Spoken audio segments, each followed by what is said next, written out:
سلام کا جواب نہیں دیتے آپ. اس پر بھی انشاءاللہ کبھی بات ہو جائیں گے. جواب کیوں نہیں دیتے اس پر بھی انشاءاللہ کبھی بات ہو جائیں گے. فی الوقت ہم مدعے پر آتے ہیں. جی ہاں آئیے. میں بول لوں اس کے بعد آپ نے اعتراض. پہلے میں بول لیتا ہوں اس کے بعد آپ. جی بولیے. کل جو ہماری آپ کی گفتگو ہوئی تھی، ٹھیک ہے، جی، آپ نے کہا تھا کہ حضور صلی اللہ علیہ وسلم علوم میں ہی ممتاز ہیں، ٹھیک ہے. اس پر سے جب ہماری کچھ گفتگو آگے بڑھی تو آگے آپ نے کیا کہا کہ علوم میں ہی ممتاز ہیں، اس سے مراد صرف دینی علوم ہیں، ٹھیک ہے، صرف دینی علوم ہیں، دنیاوی علوم میں ہرگز نہیں، بلکہ امتی دنیاوی معاملات میں نبی سے زیادہ علم رکھتے ہیں، ٹھیک ہے. ہاں، تو یہاں پر ایک بات نوٹ فرما لیں کہ دنیاوی معاملات کا علم جو ہے وہ امتی کو نبی سے زیادہ ہے. آپ اس چیز کو مانتے ہیں، آپ نے کہا ہے. آپ صرف جو ہے دینی علوم میں نبی صلی اللہ علیہ وسلم کو ممتاز مانتے ہیں، یعنی علوم میں ہی ممتاز. اب علوم میں ہی، اب دنیاوی اور ایک دینی، ٹھیک ہے. آپ دینی علوم میں ہی ممتاز مانتے، دنیاوی علوم میں نہیں مانتے، بلکہ امتی کو جو ہے آپ یہ کہتے ہیں کہ امتی کو زیادہ علم ہے. یعنی دیوبندی حضرات کو بھی جو ہے نبی سے زیادہ علم ہے، دنیاوی معاملات میں نبی سے زیادہ علم رکھتے ہیں، ٹھیک ہے. یہ ہماری اور آپ کی بات ہو گئی ہے. اب آگے آپ فرمائیے کیا کہنا چاہتے ہیں اس کے بارے میں. اب میں سنتا ہوں، بولیے. جی، یہ بات آپ نے وضاحت کر دی ہے نا. آپ نے اس کی نسبت ہماری طرف کر دی، دیوبندی ایسا مانتے ہیں اور دیوبندی جو ہے دنیا کے معاملات میں اللہ کے رسول صلی اللہ علیہ وسلم سے زیادہ جانتے ہیں. خیر، بحث اس پر نہیں ہے، اس کے جواب میں آپ کو دے چکا ہوں. آپ کو حدیث میں مسلم شریف سے پہنچا چکا ہوں. اس میں باقاعدہ الفاظ ہیں، اللہ کے رسول نے فرمایا تم دنیا کے معاملات میں مجھ سے زیادہ جانتے ہو. خود اللہ کے رسول صلی اللہ علیہ وسلم کا فرمان ہے. آپ نے صحیح مسلم جیسی کتاب پر یہ کہا کہ یہ حدیث صحیح ہے کہ حسن ہے، اس کو ثابت کر دیں. میں نے اللہ کا شکر آپ کو وہ بھی بھیج دیا. آپ نے پڑھ لیا ہے کہ نہیں کیا ہے اب وہ آپ جانیں. میں آپ کو جواب دے چکا ہوں. خیر، اور مدعا ہمارا اس پر نہیں ہے کہ اللہ کے رسول صلی اللہ علیہ وسلم دنیا کے معاملات میں زیادہ علم رکھتے تھے یا دینی معاملات میں زیادہ علم رکھتے تھے. اعتراض یہ نہیں ہے، اور نہ یہ بحث ہماری اس پر ہے. بحث اس پر ہے کہ اللہ انبیاء جو ہیں، انبیاء یہ علوم ہی میں ممتاز ہوتے ہیں. باقی رہا عمل، بظاہر امتی بڑھ جاتا ہے. یہ تحذیر الناس کی عبارت ہے. اس پر ہمیں گفتگو کرنی ہے. اور اگر آپ تفصیلی گفتگو کرنا چاہتے ہیں جو حدیث پیش کی اور جو آپ نے ابھی پیش کی، تو انشاءاللہ اس پر بھی آپن اور کسی وقت بحث کر لیں گے اور گفتگو بھی کر لیں گے انشاءاللہ. ابھی ہمارا پس منظر اور ہمارا جو مدعا ہے اور جو پیش نظر ہے وہ یہ عبارت ہے کہ انبیاء علوم ہی میں ممتاز ہوتے ہیں. باقی رہا عمل تو بسا اوقات امتی اس میں بڑھ جاتا ہے. مجھے اس پر دلیل دینی ہے اور میں آپ کو اس پر دلیل دے رہا ہوں. مفتی صاحب ایک بات میں آپ کو روکنا چاہوں گا. ممتاز، ٹھیک ہے، علوم میں ہی ممتاز ہے، تو ذرا ممتاز کی وضاحت فرما دیں. کیا وضاحت کرنا ممتاز کی کس حساب سے ذرا یہ بتا دیں. ہاں، ممتاز ہے نا حضور صلی اللہ علیہ وسلم، تو ممتاز کا معنی کیا ہے؟ بڑے ہوئے ہوتے ہیں جی، الگ ہوتے ہیں، ان کا ایک مقام الگ ہوتا ہے علوم کے معاملے میں. انبیاء کا جو علوم ہوتا ہے یعنی انبیاء کا جو علوم ہوتا ہے مفتی صاحب یعنی خصوصیت. جی جی ٹھیک ہے، بولیے. جی ٹھیک ہے نا. ہاں، آپ دیکھیے ایک دلیل میں آپ کو 3-4 دلیلیں دوں گا. نہیں جناب مفتی صاحب ایک ہی دلیل دیں، اس پر مکمل بات ہو جائے، پھر آگے بات کریں گے. اس میں کوئی گھائی اجلت تو ہے نہیں بھائی، ہم کو ذاتی معاملات میں تو پڑھنا نہیں، جھگڑا نہیں ہے. آپ ایک دلیل پیش کریں اس پر مکمل. اصل میں کیا ہے کہ صرف یہی تھوڑی کرنا ہے یار. آدھے گھنٹے بات تو صرف 15 منٹ کی تو 15 منٹ میں ہو جائے گا. آدھے گھنٹے کل ہو گئے، اب آدھے گھنٹے آج سے ہوا ہے. تو ایک دلیل پیش کریں نا، اس پر بات ہو جائے، اس کے بعد ایک دلیل پیش کرتا ہوں. جی وہی بول رہا ہوں، آپ کو جتنی دلیل پیش کرنی ہے کرو، لیکن ایک پر کرو. پہلے میں عبارت کی تھوڑا سا وضاحت کروں گا انشاءاللہ، اس کے بعد دلیل پیش کروں گا. جی ٹھیک ہے.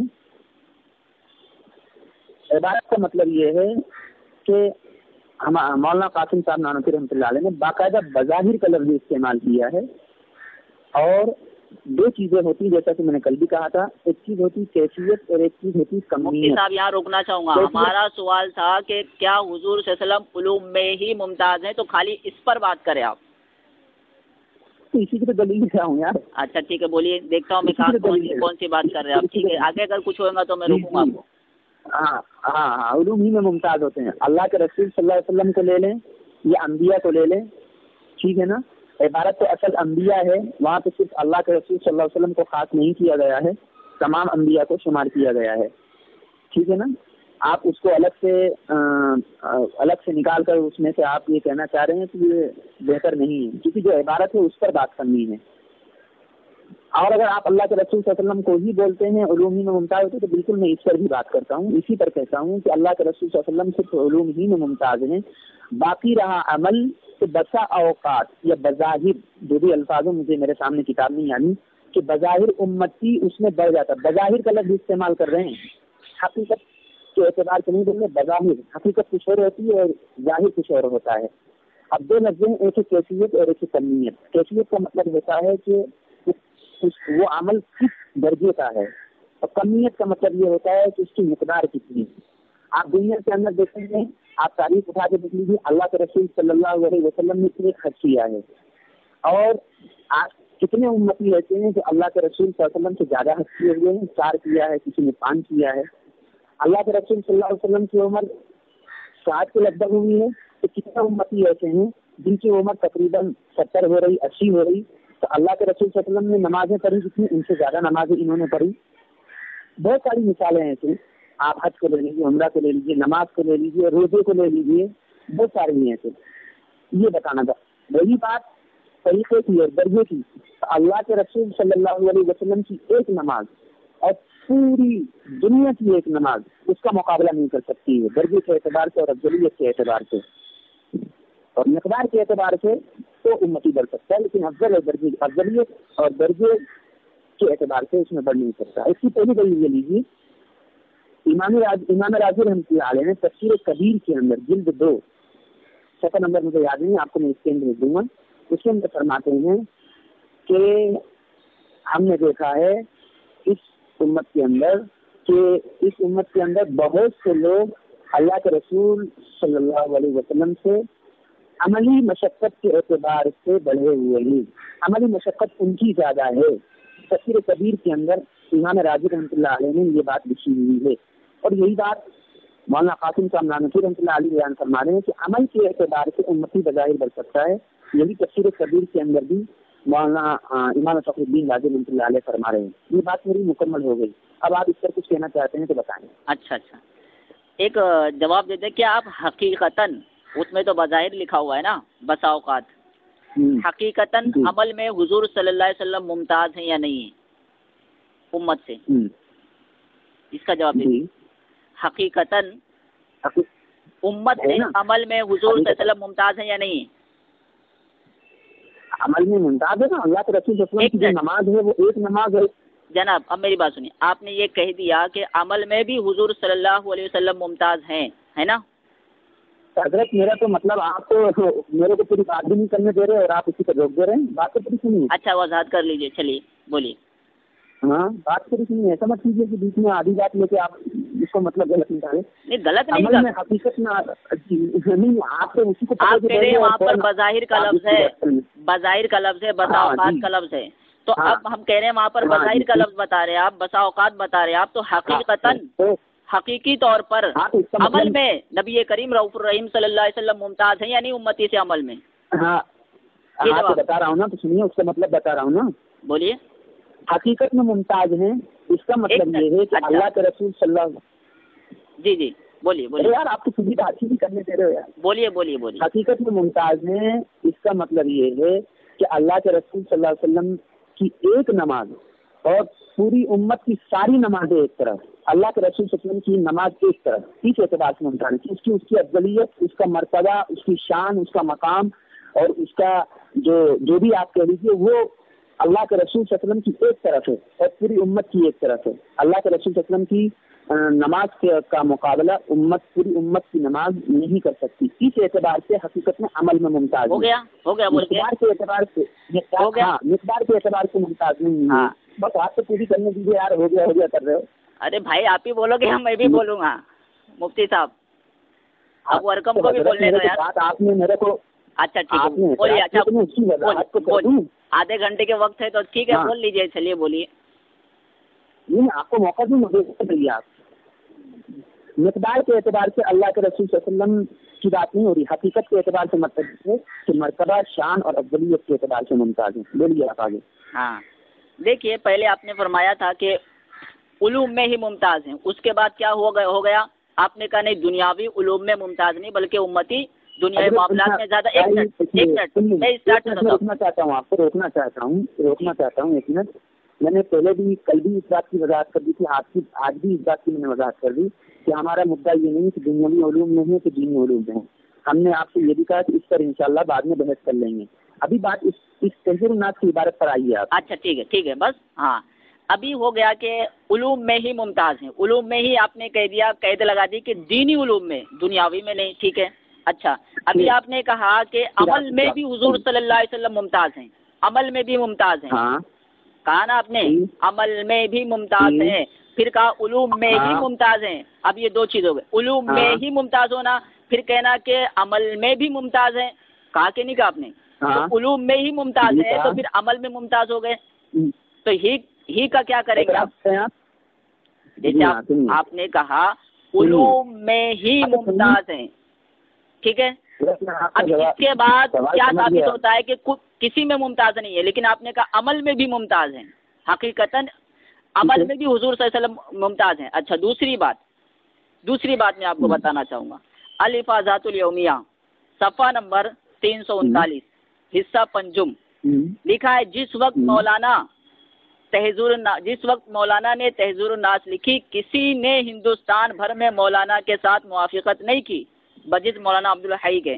اس کا کیا معنی ہے آپ کو اس کو بتانا پڑے گا. دوسری بات جس وقت مولانا نے تحذیر الناس لکھی کسی نے ہندوستان بھر میں مولانا کے ساتھ موافقت نہیں کی بجز مولانا عبدالحی کے. ٹھیک ہے. آپ اس کی وضاحت فرما دیں. اوکے. اچھا دوسری بات میں آپ کو یہ کہنا چاہوں گا, آپ نے کہا جی فرمائیے. اس کی وضاحت آپ اسکرین بھیجیں گے, اس کے بعد میں دیکھوں گا. ہم بغیر دیکھے میں وضاحت کیسے کروں گا. ٹھیک چلو ٹھیک اوکے. ایک بات اور کہنا چاہوں گا. حضرت انس بن مالک رضی اللہ تعالیٰ عنہ بیان کرتے ہیں کہ ہمارے پاس نبی کریم صلی اللہ علیہ وسلم تشریف لائے اور دن میں سو گئے, آرام فرمانے لگے. آپ کو پسینہ آیا. میری والدہ ایک شیشی لے کر آئی اور آپ کا پسینہ پوچھ کر اس میں ڈالنے لگی. نبی کریم رؤوف الرحیم صلی اللہ علیہ وسلم بیدار ہوئے تو آپ نے فرمایا اے ام سلیم یہ کیا کر رہی ہو؟ انہوں نے جواب دیا آپ کا پسینہ ہے جس کو ہم اپنی خوشبو میں ڈالیں گے اور یہ سب خوشبو میں اچھی خوشبو ہوگی. اچھا ایک بات کہنا چاہوں گا, آپ کا ماننا ہے کہ علوم میں ہی ممتاز ہیں. ٹھیک ہے. اب علوم میں ہی ممتاز ہیں تو بتاؤ نبی کا پسینہ غیر نبی کے پسینے سے ممتاز ہے یا نہیں؟ خصوصیت رکھتا ہے کہ نہیں رکھتا ہے؟ بے مثال ہے کہ نہیں نبی کا پسینہ. اچھا دوسری بات, آپ کو ہنسنا ہے ہنس لیجیے. حدیث پاک سنا رہا ہوں آپ کو ہنسنا ہے ہنس لو. اچھا دوسری بات میں آپ کو یہ کہنا چاہوں گا, آپ کی استدلال پر ہنسی آ رہی ہے. جناب میں نے حدیث پاک پیش کر کے آپ سے سوال کیا ہے کہ نبی کا پسینہ غیر نبی کے پسینے سے بہتر ہے کہ نہیں ہے؟ خصوصیت رکھتا ہے کہ نہیں رکھتا ہے؟ ہاں. اچھا آگے اور بولوں کہ پھر اس کے بعد بولوں؟ آپ جیسا بہتر سمجھیں. آپ اپنی بات مکمل کیجیے. اچھا ٹھیک ہے. اب میں آپ کو یہ کہنا چاہتا ہوں کہ آپ نے مان لیا کہ حضور صلی اللہ علیہ وسلم دینی علوم میں ہی ممتاز ہیں. اچھا میرے سامنے ایک عبارت گھوم رہی ہے, میں اس کے تعلق سے آپ سے بات کرنا چاہتا ہوں. اگر بعض علوم غیبیہ مراد ہے. ایک منٹ بولیے. بات جس کی چل رہی ہے اسی عبارت کو پیش کیجیے اور اسی پر دلیل پیش کیجیے, دوسری عبارت میں پیش کیجیے. اور جناب آپ کو کوئی سوال اصل میں کیا ہے بیان کر سکتے ہیں. اصل میں کیا ہے، آپ کہتے ہو علوم میں ہی ممتاز ہیں، خصوصیت ہے، ٹھیک ہے. اب یہاں پر کہا جا رہا ہے بعض علوم غیبیہ مراد ہے، تو اس میں حضور ہی کی کیا تخصیص؟ اس لیے یہ بات ملتی جلتی ہے، اس لیے میں رکھنا چاہ رہا تھا. آپ کیا کہتے ہیں اس کے بارے میں؟ رکھوں؟ ہلو ہلو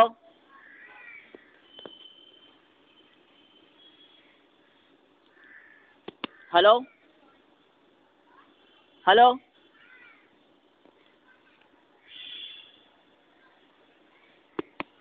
مفتی